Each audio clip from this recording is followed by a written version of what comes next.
दाएं हाथ में पुष्प लेकर के हम नवरात्रि की व्रत कथा को सुनेंगे।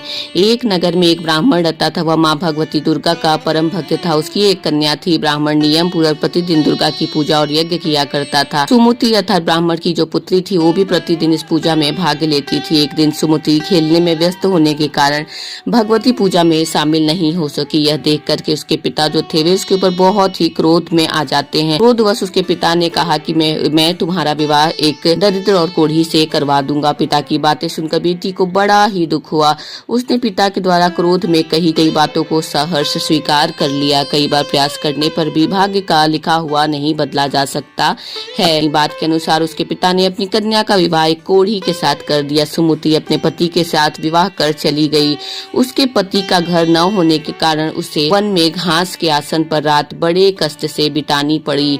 गरीब कन्या की यह दशा देखकर माता भगवती उसके द्वारा पिछले जन्म में की गई उसके पूर्ण प्रभाव से प्रकट हुई और सुमति से बोली कि हे कन्या, मैं तुम पर बहुत ही प्रसन्न हूँ। मैं तुम्हें कुछ देना चाहती हूँ, मांगो, क्या मांगती हो। इस पर सुमति ने उनसे पूछा, आप मेरी किस बात पर प्रसन्न है। कन्या की यह बात सुनकर देवी कहने लगी कि मैं तुम पर पूर्व जन्म में तुम्हारे पुण्य के प्रभाव से प्रसन्न हूँ।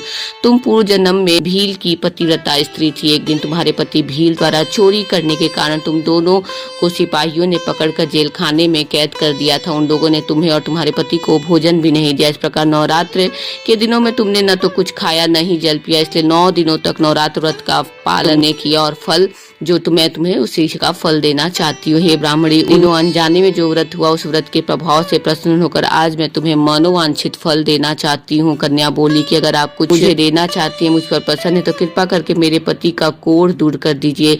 माता ने कन्या की यह इच्छा शीघ्र ही पूरी कर दी। उसके पति का शरीर माता भगवती के कृपा से रोगहीन हो गया। यहाँ पर कथा समाप्त होती है। अब हमने जो अपने दाएं हाथ में पुष्प लिया था वो हम माता रानी के चरणों में समर्पित कर देंगे।